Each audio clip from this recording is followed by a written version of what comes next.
Christmas आ गया, पूरे साल भर से हम इंतजार करते हैं।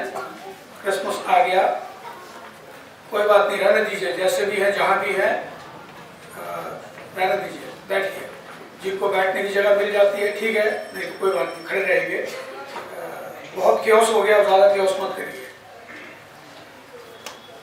प्रभु यीशु मसीह के जन्म का उत्सव मनाने के लिए हम जब पिछला क्रिसमस गया था तब से हम तैयारी में लग गए, और दिसंबर 1 तारीख जैसी आई तो फिर से क्रिसमस जो है वो हमारे अंदर घुस गया, और फिर हम क्रिसमस की तैयारियों में जुट गए। नए कपड़े बनाने के लिए, घर सफाई करने के लिए, केक बनाने के लिए। किस किस ने केक बनाया? इधर वाले लोगों ने नहीं बनाया, इधर वालों ने बनाया। यहाँ तो किसी ने नहीं बनाया केक? नहीं, मुंह से बोलने से पता नहीं चल रहा कौन बोल रहा है। हाथ दिखाइए। मैं इसलिए आपके हाथ देखना चाहता हूँ कि मुझे बता, आपके केक बना तो मैं आपके आऊंगा। ये सब हमारे तैयारियों का एक हिस्सा है। हम क्रिसमस की तैयारी करते हैं, और इन सारी तैयारियों में प्रभु यीशु मसीह कहाँ है? जिस बालक का जन्मदिन होता है वो बालक होना चाहिए जन्मदिन के समय में। कभी कभी ऐसा होता है कि वो बालक का कहीं पता नहीं वो कहाँ है, लेकिन हम जन्मदिन मना रहे हैं, हम बहुत जन्मदिन मना रहे हैं, लेकिन बालक नहीं है। ये क्रिसमस क्यों मनाया जाता है? मैंने कल एक वीडियो देख रहा था फेसबुक पे। मेरे एक मित्र हैं, वो गए सड़क में, मार्केट में गए, और वो लोगों से ये पूछने लगे कि क्रिसमस क्या है। दुकानदार लोग, चलने फिरने खरीदार, उन सबसे पूछ रहे थे। कोई कह रहा था कि क्रिसमस ट्री है इसलिए क्रिसमस है, कोई कह रहा था कि सेंटा क्लॉज का जन्मदिन है, किसी ने कहा कि अच्छे कपड़े पहनते हैं, केक बनाते हैं, बेकिंग, ये बेकिंग का फेस्टिवल है। एक बेचारा गुब्बारे वाला था, उससे उन्होंने पूछा, वो क्रिसमस के स्टार और गुब्बारे वगैरह बेच रहा था, तो उससे पूछा कि भाई आप ये सब कुछ कर रहे हैं, ये क्या हो रहा है? तो उसने कहा क्रिसमस है। तो उन्होंने कहा ये क्रिसमस क्या होता है? कहता है वो एक ईशा महेश जी थे, उनसे संबंधित कुछ है, ईशा महेश जी।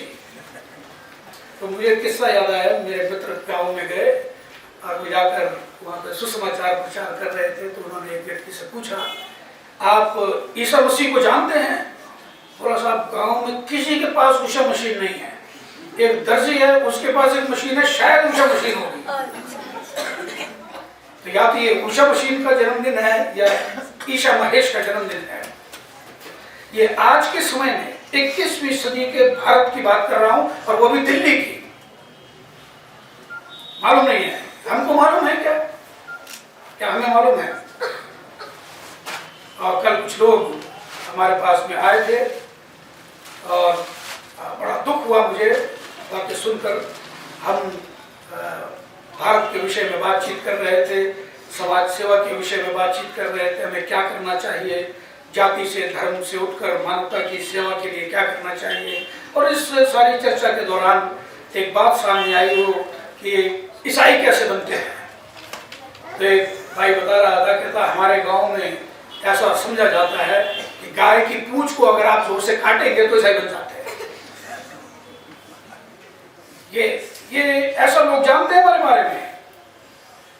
ये बड़े दुख की बात है।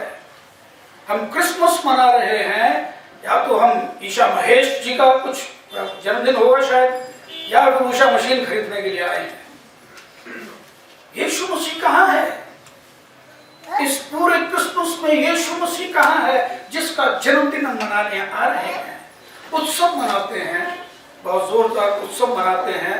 और यीशु मसीह के जन्मदिन जब जन्म हुआ, वो एक उत्सव था, नाम लिखाई जा रही थी वहाँ पे, और सब आए थे, पूरे यरूशलेम भरा हुआ था। और उसके लिए वो उत्सव ऐसा था कि उसे गौशाला में रहना पड़ा। ये उसके लिए उत्सव था। हमारे घर देखिए कैसे सजे हुए हैं, हमारे कपड़े देखिए कैसे हैं, हमारे बिस्तर देखिए कैसे हैं। और वो जिसका जन्मदिन मनाने आए हैं वो गौशाला में, चरनी में,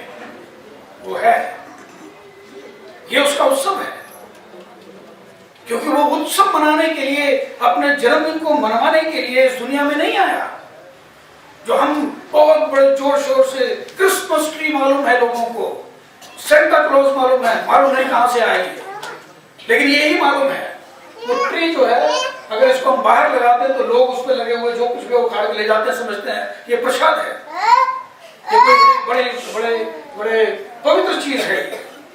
एक जगह सेंटा क्लॉज का एक पुतला लगा हुआ था, एक भाई आकर उसको बहुत पैर छू के उसको दंडवत कर रहा था। ये है क्रिसमस, और ये उत्सव मनाया जा रहा है, पूरे संसार में उत्सव मनाया जा रहा है। प्रभु यीशु मसीह कहाँ है? इस सारे उत्सव में प्रभु यीशु मसीह कहाँ है?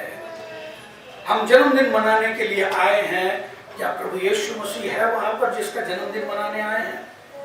जैसे मैंने कहा कि वो अपना जन्मदिन मनवाने के लिए नहीं आया था, हमें तो तारीख भी मालूम नहीं है, क्योंकि ये शायद जैसे लिखता है कि उसमें कोई सुंदरता नहीं थी। वो ऐसा व्यक्ति था जिसको लोगों ने परमेश्वर का मारा कूटा दरदशा में पड़ा हुआ समझा, तो किसी ने याद नहीं रखा। रोमन के इतिहास में जरूर कहीं ना कहीं उसका जन्मदिन होगा, लेकिन किसी को कोई परवाह नहीं। 25 दिसंबर उसका जन्मदिन नहीं है, मालूम नहीं कब पैदा हुआ था, हमें जन्मदिन भी नहीं मालूम है उसका, वो कब पैदा हुआ। वो ऐसे गुमनामी में वो पैदा हुआ है, चरनी में कोई नहीं पूछता। उस समय तो सारे यरूशलेम में जो लोग थे, किसी को नहीं मालूम था कि एक उद्धार करता जन्मा है। किसको मालूम चला? गडरियों को पता चला। वो उसका जन्मदिन मनाने के लिए आए, और वो 3 जोशी थे, उनको पता चला, और वो उसका जन्मदिन, ये केवल वो 2-4 गडरिये थे, और ये 3 मजूसी थे, मेरे ख्याल से 6 लोग होंगे, और उसके माता पिता। ये उसका जन्मदिन का उत्सव था। जो महाराजा धीराज है, जो सर्वशक्तिमान, सर्वव्यापी, सर्वज्ञानी परमेश्वर है, जो था और है और सर्वदा रहेगा, उसका जन्मदिन मनाने के लिए आए हम। किसी को मालूम नहीं है, जैसे उस समय किसी को मालूम नहीं था कि ये उद्धार करता है, ऐसे आज 21वीं सदी में किसी को मालूम नहीं है कि वो उद्धार करता है। हम आए हैं यहाँ पर जन्मदिन मनाने के लिए, किसी को मालूम नहीं है। हमारे तो बहुत सारे मसीही भाई बहनों को मालूम नहीं है वो क्यों आया, इस पृथ्वी पर क्यों आया। ऐसी स्थिति है। वो पहली शताब्दी में या उससे पहले जो है वो पैदा हुआ, वहां पे वो जो स्थिति थी, जैसी स्थिति में वो पैदा हुआ था, बिल्कुल सेम स्थिति आज 21वीं शताब्दी में भी है। एग्जैक्टली सेम, किसी को मालूम नहीं है ईशा महेश है या उषा मशीन है या नबी है या गुरु है या महात्मा है या परमेश्वर है, ईश्वर है, कौन है मालूम नहीं है। और हम उसका जन्मदिन मनाने के लिए आए हैं। प्रभु यीशु मसीह वो इस पृथ्वी पर जन्म लेगा, अद्भुत जन्म लेता है। वो अद्भुत है, उसका जन्म अद्भुत है। बड़े अद्भुत तरीके से वो इस पृथ्वी पर आया, यानी कि परमेश्वर, सर्वशक्तिमान परमेश्वर ने देह धारण की है। ये कोई मामूली सा उत्सव नहीं है, ये ऐसा उत्सव नहीं है कि हम केक बनाएं, अच्छे अच्छे कपड़े पहने, एक दूसरे को गिफ्ट दें, ये वैसा नहीं है। ये सर्वशक्तिमान परमेश्वर देह धारण करके आता है, मानव रूप में आता है। वो जो बहुत ही सुंदर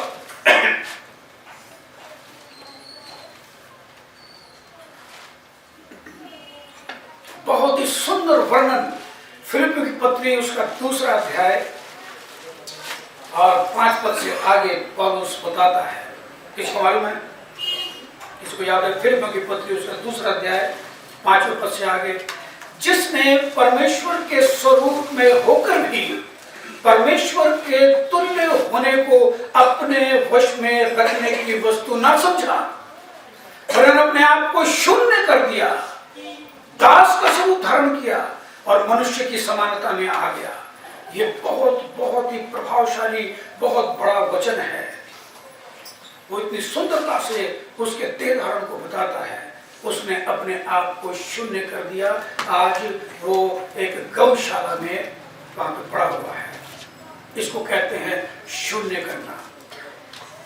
जिसके लिए यूहन्ना ऐसा कहता है अपने सुसमाचार के पहले अध्याय के पहले पद में कि आदि में वचन था और वचन परमेश्वर के साथ था और वचन परमेश्वर था। और फिर वो कहता है कि वचन ने देह धारण किया, वचन देहधारी हुआ। वो सर्वशक्तिमान परमेश्वर देह धारण करता है और मनुष्य की समानता में आता है। क्या हमने अपने से नीचे जो व्यक्ति है, जिसको हम अपने से नीचा समझते हैं, ये हमारे मनुष्य जाति की एक बहुत बड़ी विडंबना है। हमने अपने आप को ऊंचा बनाया, कई लोगों को नीचा बनाया हमने, और हम उन्हें नीची जाति का समझते हैं, तुच्छ समझते हैं, हम उन्हें दलित कहते हैं।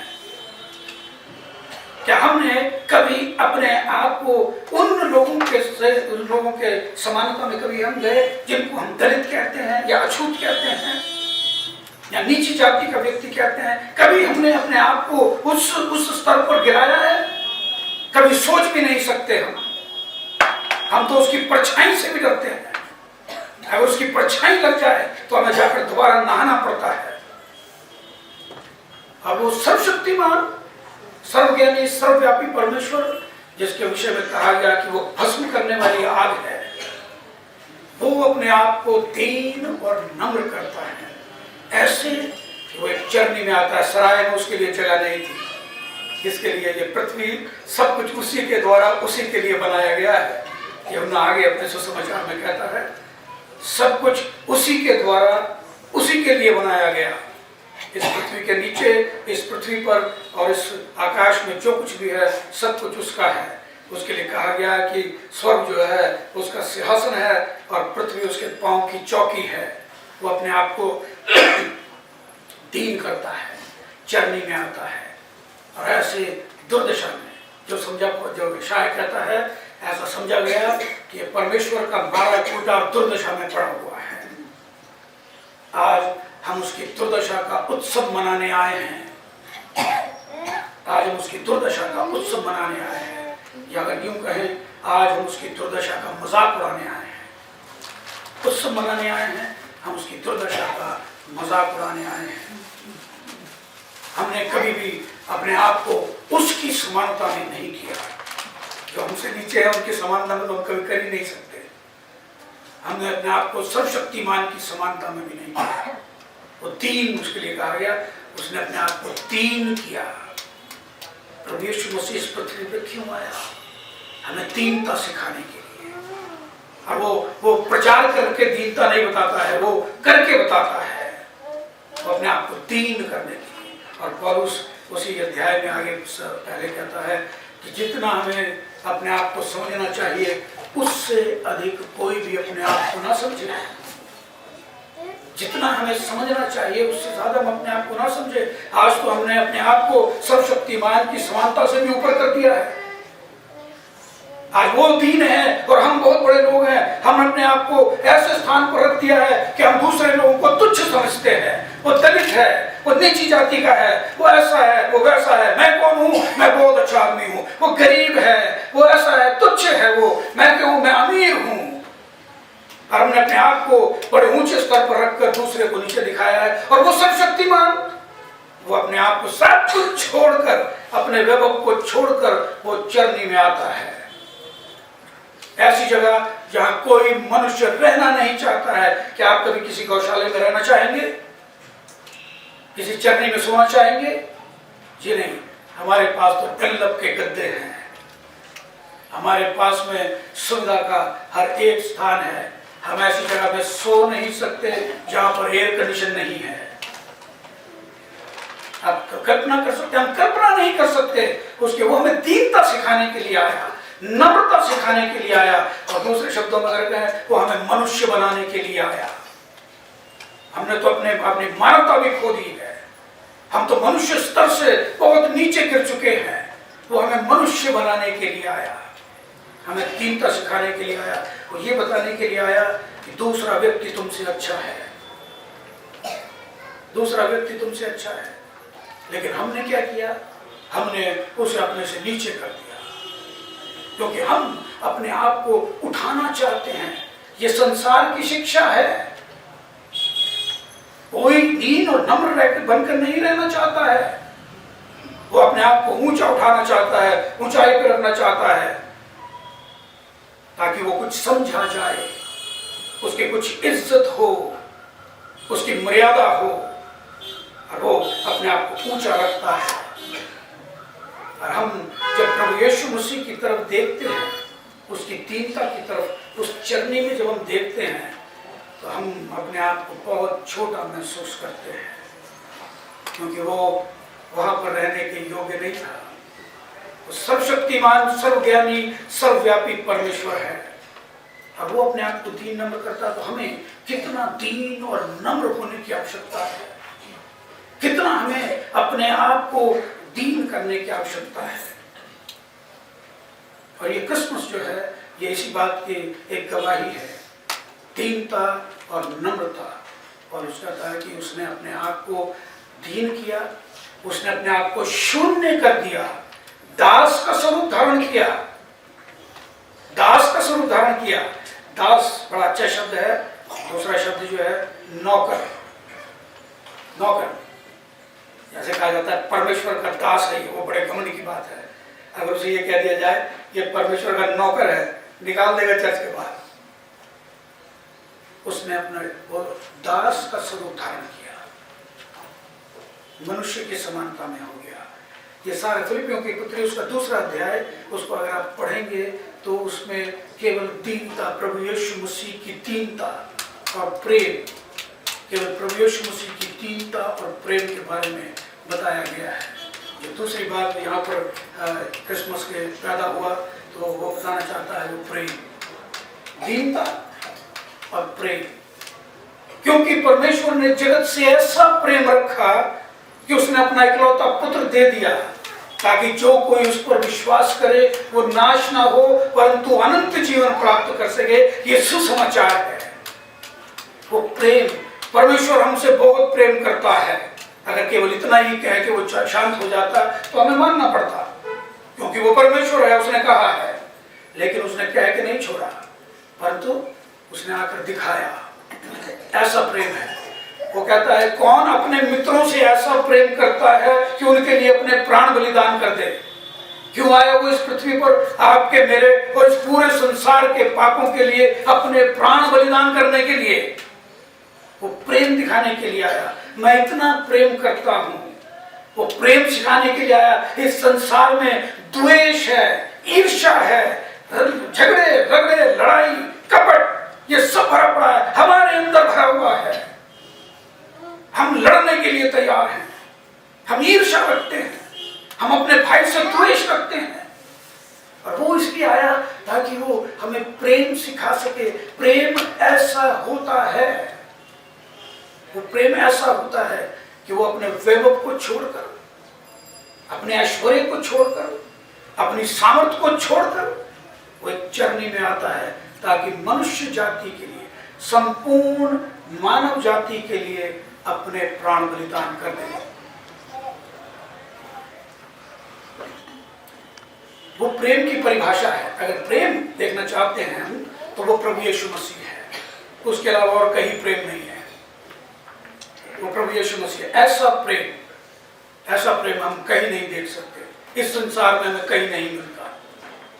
वो व्यक्तिगत रूप से आपसे और मुझसे प्रेम दिखाने के लिए आया, व्यक्तिगत रूप से वो आया। वो मेरे आपके सारे संसार के पापों के लिए कैलवरी के क्रूस पर अपने प्राण बलिदान करने के लिए आया है। ये उत्सव है, ये हमारे लिए आनंद का उत्सव है। क्योंकि जब गडरियों को सुसमाचार सुनाया गया, तो उनसे कहा गया कि आनंद का सुसमाचार तुम्हारे लिए है, जो सब लोगों के लिए है। ये आनंद का सुसमाचार है, तुम्हारे लिए एक उद्धारकर्ता जन्मा है। ये क्या हमारे लिए आनंद का सुसमाचार नहीं है कि मेरे पापों के लिए कोई दूसरा व्यक्ति अपने प्राण बलिदान कर दे, सजा भुगत ले? रात जब उनसे चरनी में देखते हैं, जब उनसे चरनी में देख रहे हैं, तो आप उसकी क्रूस को नजरअंदाज मत कीजिए। वहां पर उसकी क्रूस दिखाई दे, वो छोटा बालक चरनी में है, और उसकी माँ ये जानती थी। ये क्या वो बालक वो एक मनुष्य रूप में था, तो उस बालक को मालूम था मुझे क्यों जन्म दिया गया है। स्वर्ग में जब वो था तो उससे कहा गया कि जाओ जाकर मरो। ये पिता का प्रेम, परमेश्वर ने जगत से ऐसा प्रेम रखा, उसने अपना इकलौता पुत्र दे दिया, और वो पुत्र आज चरनी में है, वो देख रहा है ये मेरा पुत्र है। आगे जाकर जब वो बपतिस्मा देता है कहता है ये मेरा प्रिय पुत्र है, इससे मैं बहुत प्रसन्न हूँ। वो अपने पुत्र को देख रहा है और उसको मरने के लिए पैदा करता है। हम उत्सव मना रहे हैं और वो मरने के लिए पैदा हुआ है। क्यों मरने के लिए पैदा हुआ है? ताकि आपके और मेरे पाप क्षमा किए जा सकें। पापों का दंड देने के लिए नहीं आया, पापों को क्षमा करने के लिए आया। जो कोई यीशु का नाम लेगा वो उद्धार प्राप्त करेगा, इसलिए वो आया। उस बालक के जन्मदिन जब हम मनाते हैं, उसकी मृत्यु को ना भूलें। ये मनुष्य की कल्पना के बाहर की बात है, ये हमारी कल्पनाओं के बाहर की बात है। ये केवल और केवल परमेश्वर कर सकता है, ये किसी कोई मनुष्य नहीं कर सकता। ये केवल परमेश्वर कर सकता है, क्योंकि हमने कभी कल्पना नहीं की कि हमारे बालक के पांव में ठोकर लग जाए। हमने कभी कल्पना नहीं की हमारे बालक को कोई चोट लगे। मैं और आप जब हमारे बालक छोटे थे, अगर उन्हें बुखार आ जाए पूरी रात जागते थे। क्या पूरी रात? आप लोग जागे, मैं जानता हूं, आप लोग जागे पूरी रात। उसको बुखार आ गया है, और क्या करें और क्या ना करें। शायद कभी प्रार्थना नहीं की होगी, उस दिन जरूर प्रार्थना की होगी, और प्रभु मेरा बच्चा बीमार है। जगह होने के बाद में फिर कभी नहीं की, फिर दोबारा बीमार होगा फिर प्रार्थना करेंगे। उस समय प्रार्थना की होगी। आप कल्पना कर सकते हैं, एक पिता जानबूझकर सोच समझकर अपने पुत्र को भेजता है कि मर जाए। आज वो पैदा हुआ है इस पूरे संसार के पापों को उठाने के लिए। शायद कहता है परमेश्वर ने हम सबके अधर्म का भार उसके ऊपर लाद दिया, वो छोटे बालक के ऊपर। वो जब पैदा हुआ तब से लेकर और जब वो क्रूस पे गया तब तक वो हमारे पापों का बोझ उठाए हुए था। आप कल्पना कर सकते हैं 1 किलो का भार आपके एक दिन के पैदा हुए बच्चे को आप उठाने के लिए दें? ये मनुष्य की कल्पना के बाहर की बात है, ये हमारी कल्पनाओं के बाहर की बात है। वो उस पैदा हुए बालक के ऊपर पूरे संसार का बोझ डाल देता है। इसको उठा के लेकर जाओ, क्योंकि मैं इनसे बहुत प्रेम करता हूं, मैं इनसे बहुत प्रेम करता हूं। और उसने अपना प्रेम दिखाया। दीनता, हमें इस क्रिसमस में अपने आप को समर्पित करने की आवश्यकता है कि हम दीन बने। वो दीनता जो प्रभु यीशु मसीह की थी, पौलुस फिलिप्पियों की पत्री के 2 अध्याय में कहता है, जैसा मसीह यीशु का स्वभाव था वैसा ही तुम्हारा भी स्वभाव हो। जिसने परमेश्वर के स्वरूप में होकर भी परमेश्वर के तुल्य होने को अपने वश में रखने की वस्तु न समझा। जैसा मसीह यीशु का स्वभाव था, क्या स्वभाव था उसका? दीनता का स्वभाव था। और प्रेम, वो प्रेम दिखाने के लिए आया। हम प्रेम करना सीखें उस व्यक्ति से भी जो हमसे घृणा करता है, उस व्यक्ति से जो हमें उसका दुश्मन समझता है, उसके लिए भी, उससे भी प्रेम करना सीखें, अर्थात निस्वार्थ प्रेम। परमेश्वर का यदि वो इस संसार में नहीं आता तो क्या वो परमेश्वर नहीं रहता? जी हाँ, वो परमेश्वर ही रहता। इस संसार में आया तो भी परमेश्वर था, और इस संसार में अगर नहीं आता तो भी परमेश्वर रहता, क्योंकि उसके ईश्वरत्व पर बाहरी किसी प्रकार का कोई प्रभाव नहीं पड़ता है। अगर हम माने और अगर ना माने, उसके ईश्वरत्व पर कोई प्रभाव नहीं पड़ता। उसे हमारी आवश्यकता नहीं है, हमें उसकी आवश्यकता है। वो इस संसार में जन्म लेता है इसलिए क्योंकि उसे हमारी आवश्यकता थी? जी नहीं।